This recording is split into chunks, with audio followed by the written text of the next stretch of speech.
trying out something new. So I've been doing shamanic journeying for many, many years, since I was a kid, traveling through the infinite realms of spirit and interacting with guides and teachers and healers, gods and goddesses, dragons and angels.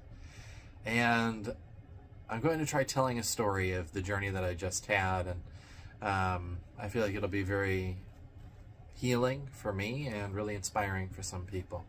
So I just went on a shamanic journey, lied down and brought myself into a trance, and I ended up on this beach of a beautiful planet that I like to visit a lot, very Earth-like. This is beautiful beach where we all sit around and we have chairs that we've kind of created out of the sand itself. So I enter into the journey space, and Graham, one of my angel guides, hands me a bottle of this fermented plant medicine beverage. It's kind of like a kombucha, but with psychoactive plant medicines, and I really enjoy it. It tastes good and it feels good.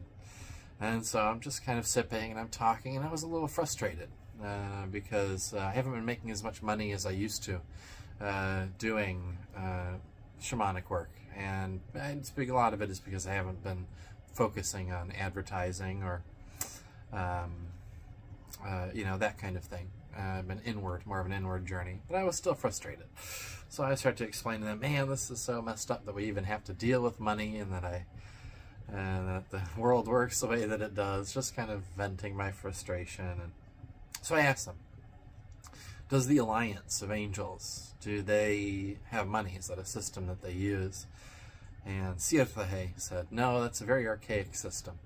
It doesn't exist in the Alliance. However, the Alliance does interact with many beings from different planets, from different universes that do deal in money. And so we have to kind of use money when interacting with those beings. But the multiverse is infinite, and the Alliance is the largest single organization throughout the entire multiverse. So there's just abundance, just plenty of abundance. And I said, well, what about, for example, beings that maybe fall into something like addiction, whether it's addiction to like a particular plant medicine, or addiction to sex, or addiction to, or just wanting to be reclusive or something like that, not wanting to contribute to the work of the Alliance. What happens with those beings?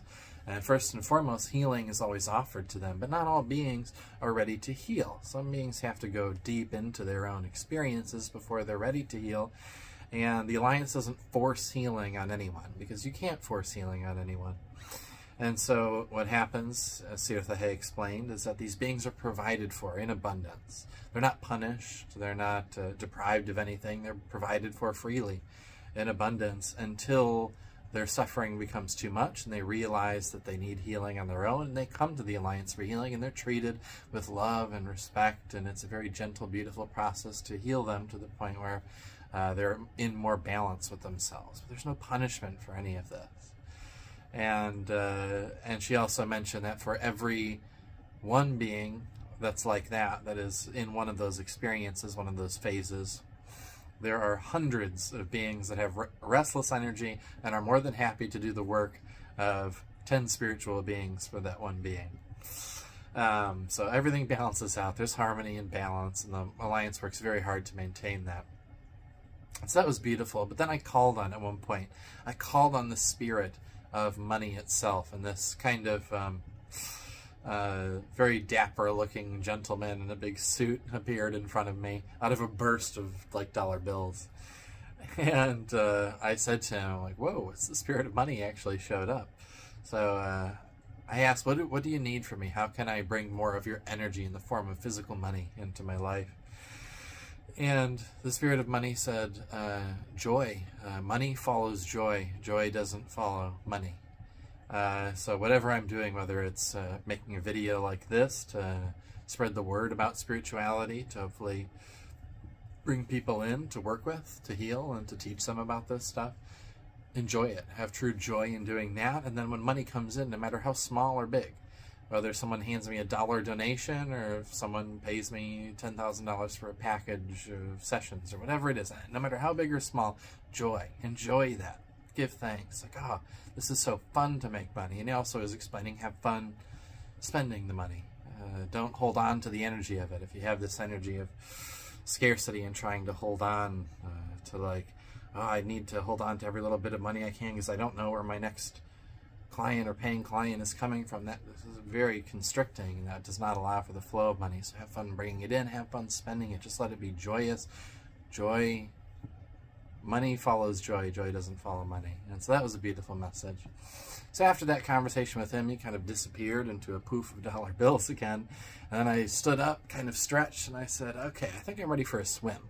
So I took a big jump off of the beach, and probably a few hundred feet out, landed in the water, and I was swimming, and I was up on this little patch of coral reef, and just kind of exploring those little fish-like creatures, and there was a big octopus type thing that came right in front of my face, and then just kind of swam by, and that was really, really fun. And then I was just kind of exploring around, like reaching, touching the coral reef, and I touched one section of this coral reef, and an eel-like being, it kind of looked like an eel, like bit me on the finger, and I was like a little startled, and then I realized, oh, he's not doing anything wrong. I just startled him in his natural habitat, in his home. So I communicated telepathically to this eel, like, oh, I'm so sorry, I didn't mean to frighten you. I'm a friend. No harm. You know, wish you no harm. I'm a friend. I'm here just to be and enjoy the ocean just like you. So he kind of seemed to understand, and he kind of swam out, and I put my hand on him, was able to even pet him a little bit, and that was a really cool experience. And so from there, a bunch of little fish-like beings, these really colorful coral fish, came around, and I was manifesting fish food in my hand, and they were all kind of swimming around in this big school and just eating the fish food, and that was really, really cool. And then a big shark-like creature came overhead and was like trying to come towards the coral reef, probably interested in the food that was there, all those beautiful fish. And so one of my guides, Sigil, the angel, came up and kind of emitted an aura of, like, I don't know, somewhat threatening energy towards the shark, and it swam off. And I said, did you really need to do that? And Sigil was like, no, I didn't need to, but it's just so beautiful and peaceful down here with all the fish. I didn't want to scare them off. I was like, okay, fair enough. So after a while of exploring with all these beautiful sea creatures, we came up out of the ocean, and we're just kind of standing on top of the ocean as is possible in the realms of spirit. And I said, does anyone want to race me? And so immediately Graham, Valdrath, pretty much everyone said, yes, I'm ready, let's race. And so I took off running. In about the space of a blink, I was on the other side of the ocean. I can move very, very fast in spirit. And so, but I think it was definitely Graham and probably Valdrath as well, beat me to the other side of the ocean. And I said, all right, I want to go really, really fast now. That was just a warm-up.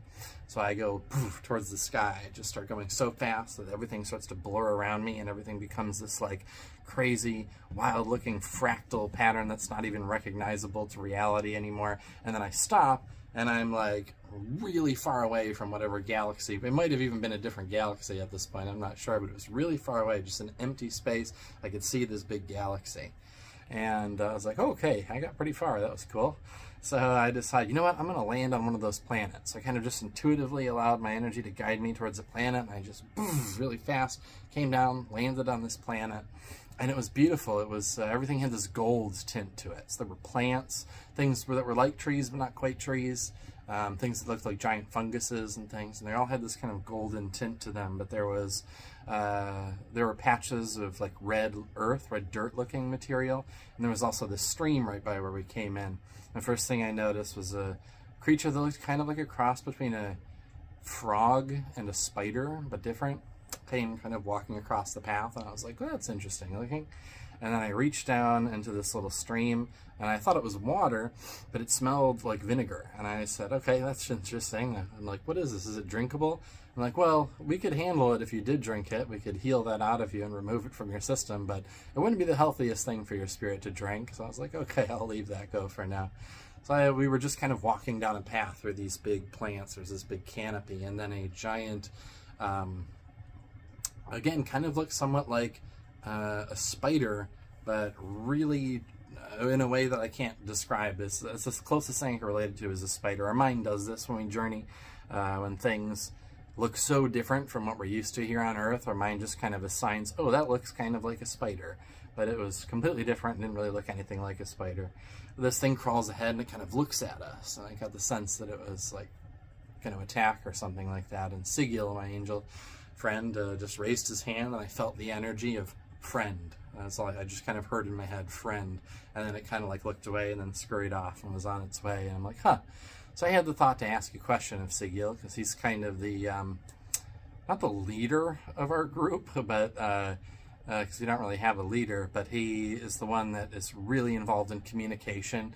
He relays messages back and forth between us here on Earth and the Alliance, and he coordinates our meetings with other beings and other planets and things like that. So I asked him, are there any beings that are advanced, like humans or like angels, on this planet?